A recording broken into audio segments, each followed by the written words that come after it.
Bueno, doctor Bush, tengo el enorme placer de poder hacer esta entrevista que para mí es algo sumamente informal, algo personal más bien.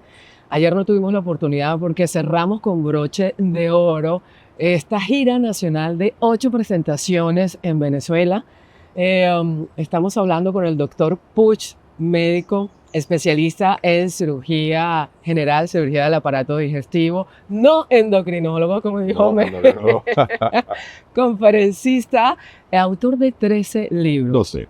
12, bueno, 13, entonces estamos Estoy enviándole... trabajando en el 13º, sí. Amén, amén. Tenemos aquí El Camino del Despertar, un libro el cual me lo leí en nuestro viaje a Guadalajara para la Feria del Libro Internacional del Libro, que tuvimos la oportunidad de coincidir allá. A veces los libros nos hablan, los libros nos llaman. En ese momento estaba pasando por una situación en mi vida el cual estaba a punto de parar el vuelo, y de repente leo en uno de los capítulos y sentía que el libro me estaba hablando. Y yo decía, esto no es coincidencia, porque en la vida nada es coincidencia. Aquí también nos narra acerca de las personas que han padecido enfermedades cruciales como el cáncer y terminan agradeciendo la enfermedad. Este caso no es ajeno a nosotros por el infarto cerebral de mamá hace 2 años, el cual mamá es un milagro. Quisiera saber, esto es obviamente un proceso en el cual mamá y yo y hasta mis hermanos agradecemos porque no somos las mismas personas luego del infarto cerebral de mamá. Y uno puede decir, es que uno tiene la conciencia despierta, pero mentira. La vida solamente cuando nos acorrala o cuando nos pone en estas situaciones es que realmente vivimos, como usted lo dice aquí y en el ahora. Quisiera saber, ¿cuál ha sido el momento trascendental en su vida de esas improvisaciones del destino en el cual ha marcado un antes y un después en la vida más personal de Mario Alonso? Bueno, Vivi, yo creo primero que si reflexionamos sobre lo primero que decías, que en un momento determinado un libro te hace reflexionar. Mira, yo recuerdo en una ocasión mi madre estuvo muy enferma, muy grave, la tuvieron que operar de un cuadro clínico del que prácticamente no sale nadie, ¿no? Y yo, a pesar de ser cirujano, a pesar de, bueno, de conocer estas cosas y de una entereza que te da la profesión, llegó un momento en que mi padre había fallecido un año antes, mi madre estaba en una situación tremenda, estaba incluso en la misma UBI que había estado mi padre donde había fallecido. Por cosas curiosas de la vida estaba en la misma cama y aquello era durísimo para mí. Entonces yo recuerdo un día que salía del hospital, ella estaba ingresada en otro hospital, pero yo salía del mío porque había pasado consulta, ¿no? Y estaba dando vueltas por la calle, era por la noche, porque era muy incierto el futuro de mi madre, ¿no? Y yo siempre he encontrado un gran consuelo y una gran guía en los libros. Entonces me puse a dar vueltas por Madrid y eran pues las 10 de la noche. A las 10 de la noche no hay abierto prácticamente nada, quizá algún restaurante, algún bar. Había abierto una librería muy cerca de donde yo estaba. Esto es sorprendente porque no se da. Entré en la librería, pero no buscando nada específico, sencillamente porque yo he encontrado siempre en los libros consuelo, guía y apoyo. Entonces me encontré con un libro que solamente el título me consoló: Cuando todo se derrumba. ¿Y por qué me consoló ese libro? Porque me sentí escuchado, me sentí entendido, porque pude poner palabras a algo que había en mi interior y no sabía lo que era, y era la sensación de que todo se derrumbaba. Entonces, ¿qué ocurre? Que muchas veces cuando en nuestra vida todo se derrumba, despertamos a una realidad más profunda. Yo, como cirujano, efectivamente sé que hay personas que ante una enfermedad grave sienten que su mundo se derrumba. Y sin embargo, esto es como el ave fénix, se resurge de las cenizas. Respecto a puntos de inflexión, mira, yo he tenido distintos puntos de inflexión que han ido de alguna manera dirigiendo mi vida personal y profesional. El primer punto de inflexión fue cuando decido hacerme médico, al entrar en contacto con el sufrimiento humano y entender que la medicina es el camino natural para aliviar el sufrimiento.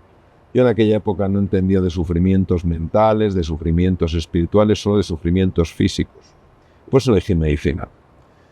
La lectura de un libro antes de entrar en la carrera, el verano antes de entrar en la carrera, de nuevo un libro que se llama La relación médico-enfermo, me hizo realmente darme cuenta de hasta qué punto la relación con los enfermos, el mundo emocional, la conexión con los demás, tenía un impacto en eso que para mí era tan importante, que era aliviar el dolor físico. Entonces ya entré en la facultad condicionado, buscando de qué manera lo mental, lo psicológico, lo emocional afectaba a lo físico. Y realmente no encontraba. En un entorno como la medicina eso ni se trataba. No se hablaba de la situación emocional de los enfermos. No se enseñaba a dar malas noticias. No se enseñaba a reducir la angustia de un enfermo. Todo era fisiológico. Otro punto de inflexión que me encuentro un artículo en una revista norteamericana, de los primeros que aparecían en el mundo, que hablaban de una nueva ciencia, la psiconeuroendocrinoinmunología, que explicaba por qué lo psicológico afectaba a lo inmunológico, al sistema de defensa a través del cerebro y el sistema endocrino. Y dije, esto es lo que busco. Entonces fui, de alguna manera, tirando de la cuerda, porque apenas se publicaba nada en el mundo en ese sentido. Otro punto de inflexión sucede cuando yo voy aplicando lo que voy reflexionando, lo que voy viendo, lo que voy estudiando con mis enfermos. Y entonces ellos empiezan a decirme de forma habitual, de forma sostenida, que yo tengo que trasladar eso más allá de las paredes de un hospital. Que hay mucha gente que sufre y no está enferma físicamente. Y que lo que yo he compartido con ellos les ha ayudado a estar mejor, no solo físicamente, sino anímicamente, que como esto no lo conoce más gente. Bueno, impactado por una mujer que experimentó una gran tragedia y consiguió recuperar el ánimo y me invitó a eso, a moverlo más allá, empecé a dar mis primeras conferencias fuera de entorno hospitalario. En entorno hospitalario se había dado clases y conferencias, pero nunca fuera. Entonces el siguiente impacto fue cuando se pone enfermo un profesor alemán que iba a dar una gran conferencia en un foro empresarial de los más importantes de España, y resulta que se pone enfermo. Y entonces no saben quién puede cubrir a esa persona que es tan conocida. Y a una persona que me había visto en una conferencia a nivel empresarial, a pesar de que yo no era nada conocido en el mundo empresarial, se le pasa por la cabeza que quiere que sea yo el que sustituya a la de Mike. Y claro, yo me veo una persona absolutamente insignificante en el mundo de la empresa, no soy insignificante, soy totalmente desconocida, sustituyendo a uno de los más grandes en el mundo de la empresa, y digo, bueno, pero yo lo voy a hacer siempre que notifiquéis a los asistentes que no va alguien muy conocido, sino que va alguien completamente desconocido. La verdad es que no se borró nadie. No se borró nadie, no por mí, porque yo no era nadie para ellos, nadie como figura conocida, sino porque ya habían organizado el día, ¿no? Y otro punto de inflexión es que entre los asistentes había un periodista de la CNN y le impactó muchísimo lo que dije y me quiso entrevistar. Eso salió, empezaron a llamarme más sitios, y aquello fue creciendo. Entonces fue creciendo la parte donde yo compartía esto en las empresas, instituciones, y la parte mía quirúrgica que seguía creciendo de forma natural. Siguiente punto de inflexión, veo que tengo que dar un salto. Yo ya no puedo estar al ritmo que estoy, con cirugía, peticiones, necesidad yo de investigar, etc. Y tomo la decisión más difícil de mi vida, después de 26 años de ejercicio de la cirugía, entre España y Estados Unidos, de dejar la cirugía. Estaba aterrorizado, pero sentía la llamada. Entré en un proceso de meditación muy profundo y sentí que el universo, Dios iba a estar a mi lado. Y entonces di ese salto. Siguiente punto de inflexión. Empiezan a pasar en mi vida cosas inexplicables desde la razón. Empiezan a invitarme a ir a sitios. Digo, pero ¿cómo es posible? Si no me conoce prácticamente nadie, porque aquí la CNN no tuvo ese impacto, pero tampoco era, ¿sabes? Pum. Y hasta ahora, ¿sabes? Entonces, pues otro ejemplo. Yo había recibido distintas invitaciones para venir a Venezuela. Por diferentes razones había declinado aquella amable invitación. En un momento determinado, en una fiesta que organiza un amigo mío, por cierto, venezolano, en Madrid, conozco a una señora y la señora me dice que yo tengo que venir a Venezuela, que Venezuela es un país maravilloso, que hay gente maravillosa y que mi discurso, mis ideas pueden ayudar muchísimo a la gente de Venezuela. Y entonces en ese momento yo decido en aquella fiesta que voy a ir. Estaba mi mujer, con lo cual los dos estuvimos totalmente de acuerdo. Siguiente punto de inflexión. Me llaman muy poco tiempo después, se pone en contacto con nosotros, Only Tickets Eventos, ofreciendo la posibilidad de venir a Venezuela. Qué curioso. Y entonces dije que sí, estoy en Venezuela. Y los que me conocéis, como tú, Vivi, como Ahmed, como Hassan, como Suat, como Luisa, como Diana, sabéis que yo dejo parte de mi corazón aquí. Entonces, son puntos de inflexión. Deja el corazón en Venezuela, por eso como decimos en Tengo que llevar Venezuela. una parte a España. Pero sí, como decimos en Venezuela, aquí ya estamos sufriendo de ese guayabo. El guayabo es ese sentimiento que tenemos ya de cierta tristeza, pero a la vez de esa nostalgia y esa alegría de tenerlo con nosotros. He tenido la oportunidad junto a mi familia, Ahmed, Hassan, mi madre, desde el año pasado, hace 8 meses, de poder compartir con usted fuera de los escenarios, con usted y con su esposa Isabela. Y pudimos detectar, constatar ese ser espiritual, pero sobre todo psíquico que habita en usted, del cual no habla, del cual es muy comedido, pero que toda su vida, incluso por lo que dice en sus conferencias, en sus charlas, podemos detectar esa persona psíquica, porque incluso cuando está dando su diagnóstico, eso me llama mucho, poderosamente la atención acerca del diagnóstico que usted da a través de su instinto cuando le manda un mensaje a su cabeza, a su cerebro, la parte más racional. ¿Qué hay aquí? Aquí hay algo más. Y a través de ese trance usted puede detectar un diagnóstico de una apendicitis aguda. Y cuando hace la cirugía se encuentra con una apendicitis cangrenal, ¿se dice así? Cangrenal, sí. ¿De qué manera usted puede ver en medio de ese trance, ese diagnóstico, a través de la clarividencia, que es la capacidad de escuchar aquello que no tenemos tangible, o a través de la clarividencia, que es la capacidad de ver aquello que no tenemos enfrente? Porque si bien el instinto y la intuición es una pequeña arista de todos los canales psíquicos, porque el poder, no me gusta llamarlo poderes psíquicos, el poder solamente lo tiene Dios. ¿De qué manera usted recibe la información a través de los canales psíquicos? Bueno, yo quizá no tenga un lenguaje tan sofisticado como el tuyo para describir lo que... No es sofisticado. Lo que me sucede. Yo lo que me he dado cuenta, y de esto hablaba el gran Roger Sperry, premio Nobel de Medicina en 1981, me he dado cuenta que nosotros no solo tenemos una mente, la mente racional, la mente que se da cuenta que está aquí en Caracas, que está contigo, que es por la mañana, que hace buena temperatura, que estamos rodeados de vegetación. Esa es la mente consciente y tendemos a pensar que todo lo que sucede entra en la consciencia. Aceptamos que haya cosas de las que no seamos conscientes, el latido de mi corazón, el movimiento de mi tubo digestivo. Pero en general no se nos ocurre que haya recursos, que haya capacidades de las que no nos estemos dando cuenta. Yo, como la situación que tú comentas, que es una verdadera rareza clínica, una apendicitis aguda en el lado izquierdo, en la fosa ilíaca izquierda, en lugar de la derecha, que es donde está, y otras situaciones en mi vida muy complejas de diagnóstico, muy complejas de encontrar una solución, no han procedido de devanarme los sesos. Es verdad que me he tenido que devanar los sesos. En España decimos, es una expresión para decir, darle vueltas y vueltas y vueltas con la razón. Pero hay un momento en el que me he encontrado con un callejón sin salida. Había algo que todavía no encajaba, algo que todavía no fluía. Y esos momentos a mí lo que me ha servido de una manera increíble ha sido entrar en silencio profundo, la meditación.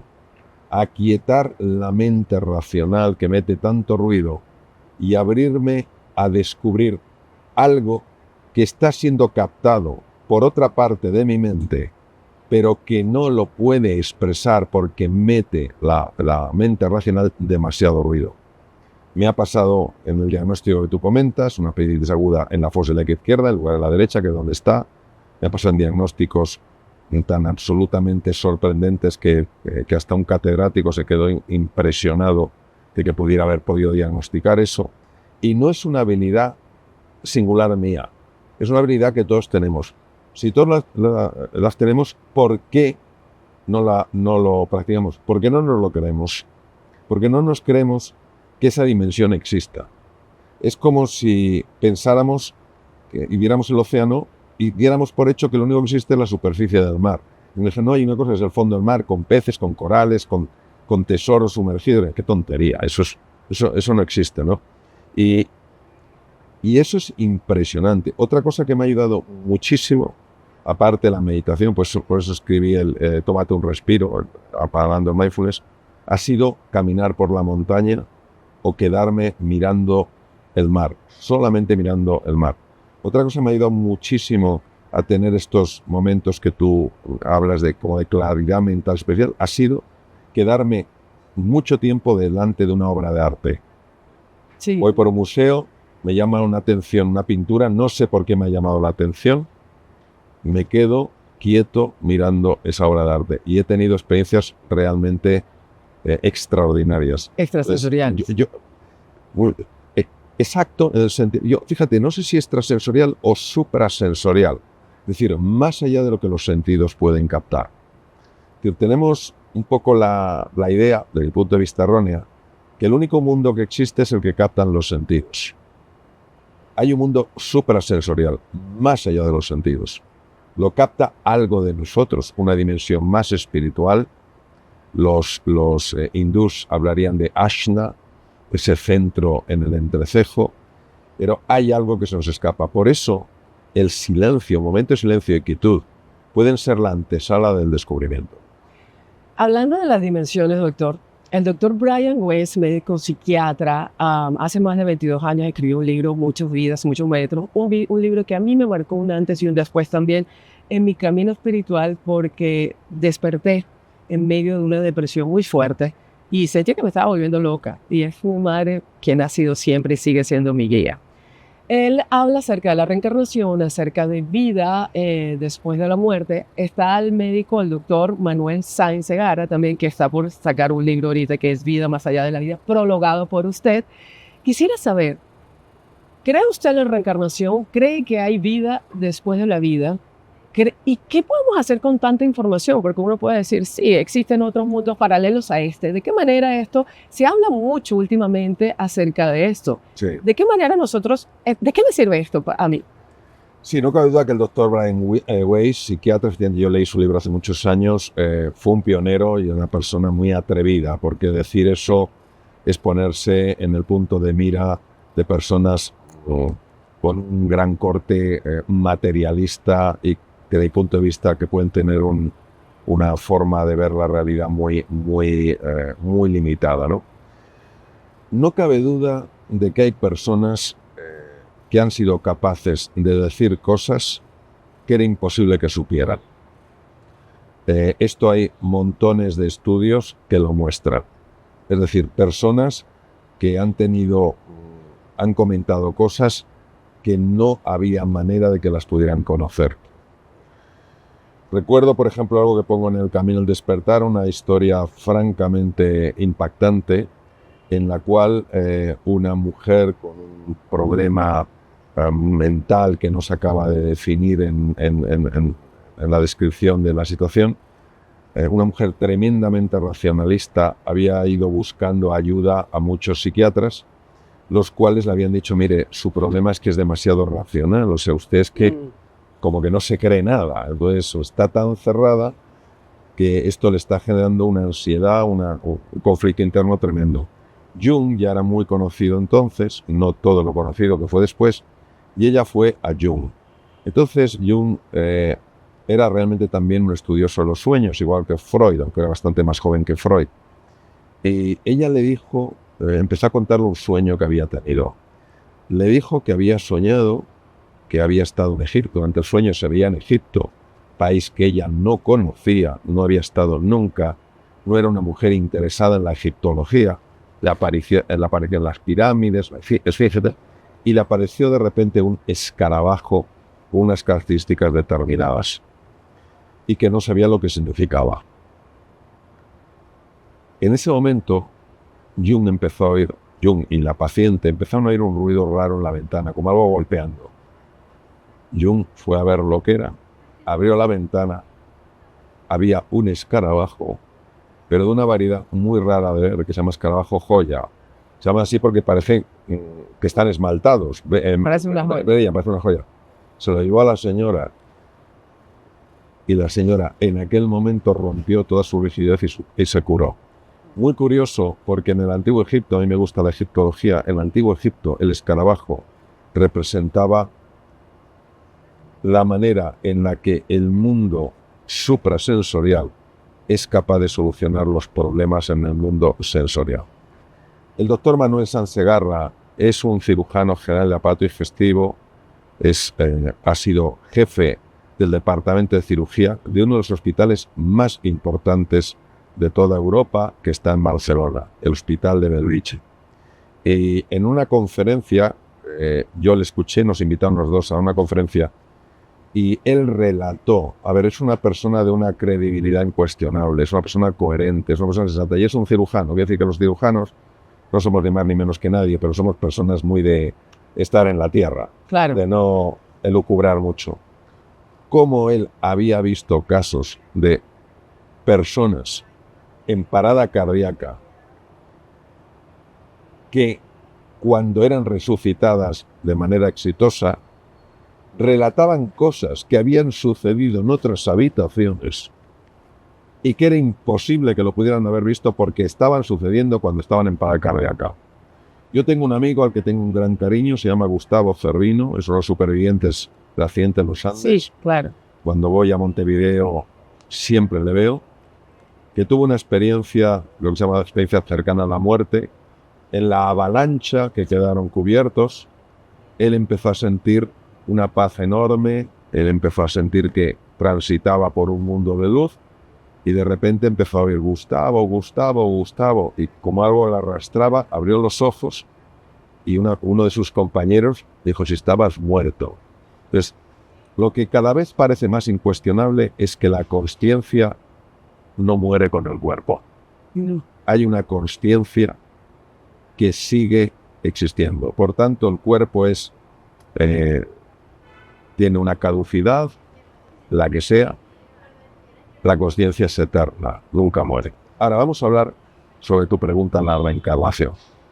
Yo durante mucho tiempo he tenido una tremenda resistencia a abrirme a la posibilidad de que volver a tomar una forma, entrar en el mundo de la materia, el tiempo, el espacio, pudiera ser una realidad. Pero entonces me planteé lo siguiente. Empecé a pensar en el amor de Dios y lo comparaba con el amor humano, el amor perfecto frente al amor imperfecto. Y yo me preguntaba, vamos a ver, si yo tuviera un hijo y ese hijo fuera un hijo díscolo, un hijo que hiciera un montón de cosas absolutamente inadecuadas, que hiciera daño a los demás, yo realmente, y ese hijo viviera 30, 40, 50, 60 años, yo realmente a mi hijo le condenaría de por vida a un mundo infernal. Y yo dije, pues no, a lo mejor le daría su reprimenda, pero condenarle de por vida. Si yo tuviera la oportunidad de lograr que volviera a tomar una forma, que entrara en el mundo del tiempo y el espacio, y que mejorara su conducta, y que empezara a ser una persona distinta, ¿lo haría? Hombre, claro que sí. Si pudiera ayudar a mi hijo a mejorar, sí. Y si pudiera conseguir que ese hijo no solamente ya no hiciera daño, sino que se convirtiera en un benefactor de la humanidad, sí. Es decir, si mi hijo aprendiera la única lección que hay que aprender, que es aprender a amar, aunque le llevara 1000 vidas, ¿le daré esa oportunidad? Digo, sí. Entonces, si Dios, que tiene el amor perfecto, tiene el poder de favorecer que ese tránsito ocurra, ¿no lo haría? Y yo digo, sí. Lo cual quiere decir, desde mi punto de vista, que es una posibilidad, nadie puede establecerlo como una certeza, es una posibilidad que una conciencia sea consciente, una vez que ha abandonado el cuerpo, del daño que ha hecho, en caso de que lo haya hecho, vuelva a tomar forma y siga su proceso de aprendizaje hasta que lo aprenda. Y en el momento en el que lo aprenda, dice San Pablo, que lo único en lo que se nos va a examinar es en el amor. El momento en el que esa conciencia reconozca el poder transformador del amor, ya no necesitará volver. Es correcto. O sea que me parece perfectamente compatible, no me parece una idea rechazable, me parece una idea interesante, me parece una idea bonita si tenemos en cuenta que estamos hablando del amor perfecto, el amor de Dios. Y algunas personas quizás piensen en estos momentos, nos escuchen, y hay que entender, porque hay gente que ha sufrido mucho en manos de otras personas, digan, sí, pero yo quiero un castigo. Y yo les preguntaría a esas personas, ¿qué preferirías tú elegir para un hijo tuyo que se portara mal? ¿El castigo o la corrección? Si me dijeran el castigo, es que no quieren suficientemente a su hijo. Si dicen la corrección, dicen, es que esto se puede corregir. En versión de los hombres no, en versión de Dios sí. Nosotros tiramos la toalla, Él no la tira nunca en lo que tiene que ver con nosotros. Sí. Doctor, no menos importante, hablando de experiencias cercanas a la muerte, constantemente, a menudo y últimamente he vivido esto con mi madre a raíz de su infarto cerebral, porque entra en trance muy rápido. De hecho, en su primera conferencia en esta gira en Caracas entró en trance y en las próximas yo la agarraba, mamá, no cierres los ojos, quédate quieta, no cierres, porque está en un nivel de conciencia muchísimo más allá que acá. En ese infarto cerebral, un infarto cerebral maligno severo con 95% de probabilidad de mortalidad, donde los médicos nos habían dicho, con 8 equipos de médicos nos habían dicho, no hay más nada que hacer, se van a su casa, eso sí, recen. Y yo recuerdo que yo solamente abrí mis redes sociales para pedir una oración grande y en masa, porque las oraciones grandes y en masa son poderosas en Dios. Esa noche, cada uno de mis hermanos y yo estábamos viviendo una experiencia espiritual mística distinta que no nos dimos cuenta, sino después cuando lo hablamos. Y estaba escribiendo el libro. Al día siguiente, cuando vamos a terapia intensiva a la UCI, mamá estaba en un estado de nirvana impresionante, con lágrimas de cristales, y decía, he visto a Jesucristo. Y me ha colocado 3 gasas blancas en mi parte izquierda. Casualmente era la parte donde mamá había quedado inmóvil y había perdido la visión en ambos campos visuales laterales. Y después de eso, a las horas, bajan a mi mamá de los cuidados intensivos y su recuperación fue instantánea. De hecho, dicho por su neurocirujano, nunca antes en su historia médica clínica de 30 años de experiencia había visto un caso como el de mi madre, que no solamente se salva de un milagro de un infarto cerebral severo maligno, sino que a su vez queda sin secuelas alguna. ¿Cree usted en los milagros?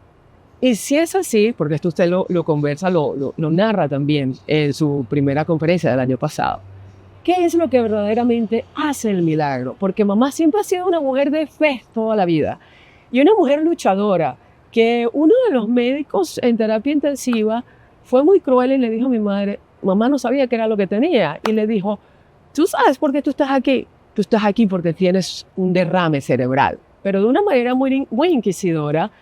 Y mi madre le dijo, sí, yo no sé nada. Si esto es así, pues yo voy a salir de aquí. He sufrido muchos infartos emocionales en mi vida. Esto no es nada para mí. ¿Qué es lo que realmente hace el milagro en este caso? Porque me queda a tema personal también. Bien. 3 cosas en tu pregunta muy importantes. La primera, la importancia extrema de hablar bien a las personas. Mira, yo tengo una oncóloga, el nombre me lo reservaré, me lo dijo ella personalmente y confidencialmente, es una oncóloga reconocida a nivel mundial. Llega a su consulta un señor de una edad avanzada en muy buen estado físico. Viene con su hijo. Le manda el médico general, le ha hecho unas radiografías y se lo ha mandado a esta mujer, a esta doctora que es oncóloga. La doctora se va al negatoscopio pone el escáner que le habían hecho, escáner torácico, y ve metástasis múltiples de un carcinoma de origen desconocido. Y entonces, repito, el paciente estaba en un estado general, por lo menos aparente, estupendo.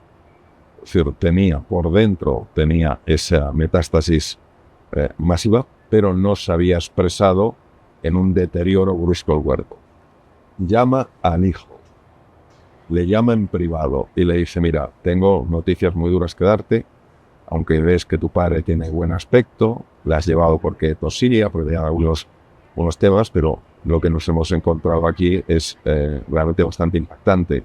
Tiene metástasis múltiples en pulmón, no conocemos el origen del cáncer, tenemos que buscarlo, tenemos que ver si es susceptible a algún tipo de quimioterapia, porque, bueno, afortunadamente su estado general es bueno. Si me lo trajeras totalmente deteriorado, diría, no le podemos meter quimio ni le podemos hacer investigación. Bien. Gracias, doctora. Salen los dos y le dice el hijo al padre: papá, solamente decirte que estás lleno de metástasis y que te vas a morir. Al día siguiente, el padre murió. Wow. Se llama efecto nocebo en medicina. Efecto nocebo. Todo el mundo ha oído hablar del efecto placebo. Exacto. Y no del efecto nocebo. Es la capacidad, si tú te crees algo, de crear esa realidad en tu organismo. Segundo, el caso de tu madre.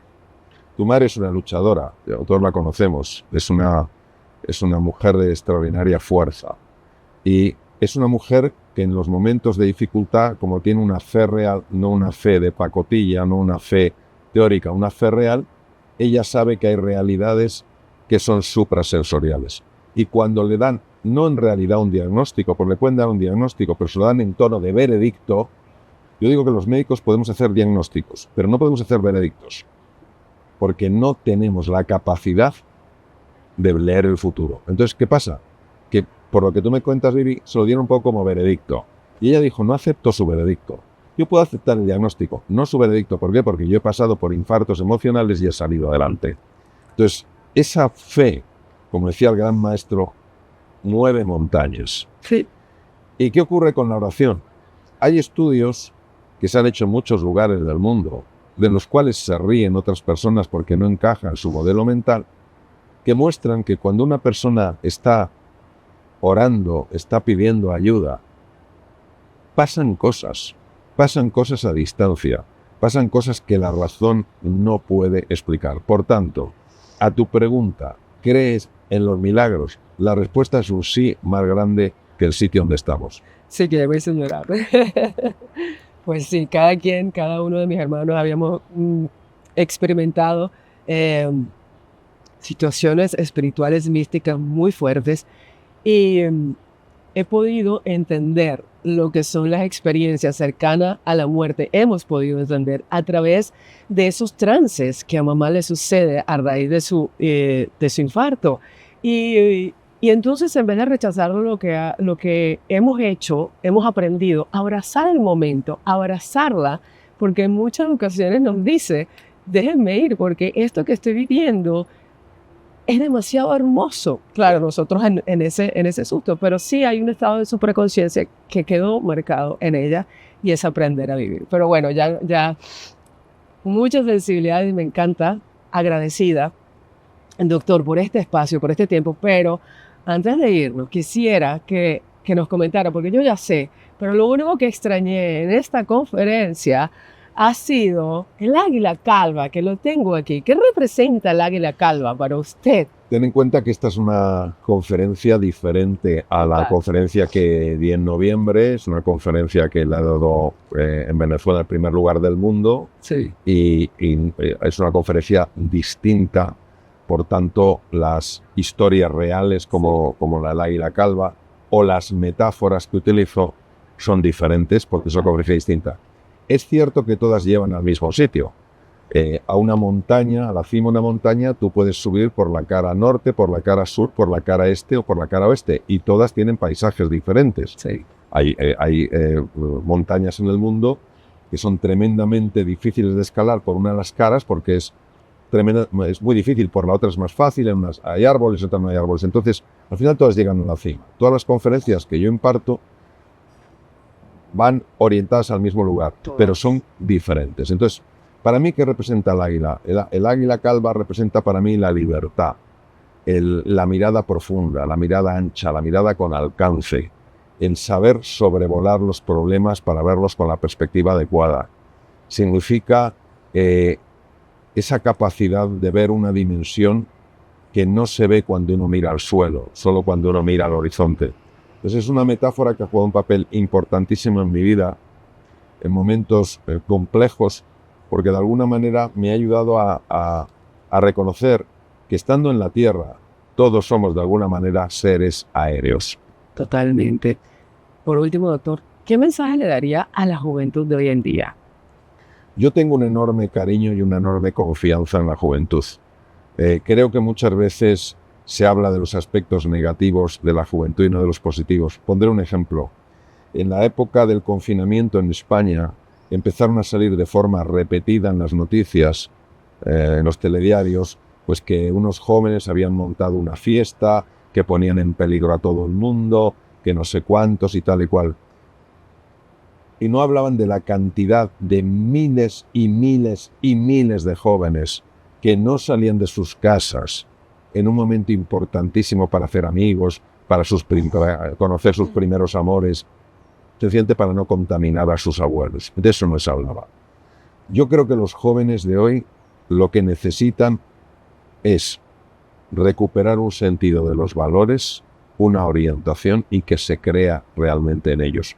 Porque hoy en día no solamente es que están desorientados, sino que están desanimados.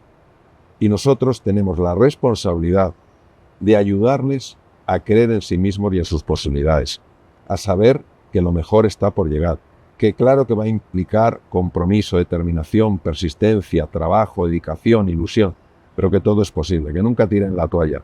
Y una cosa muy importante, que se formen bien.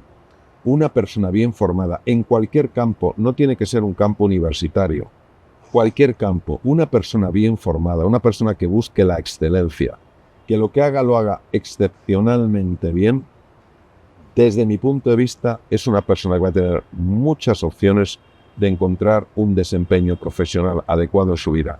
Una persona que diga, uy, esto está muy difícil, o que se conforme con hacer las cosas de manera mediocre, no va a encontrar espacio. Exigirse.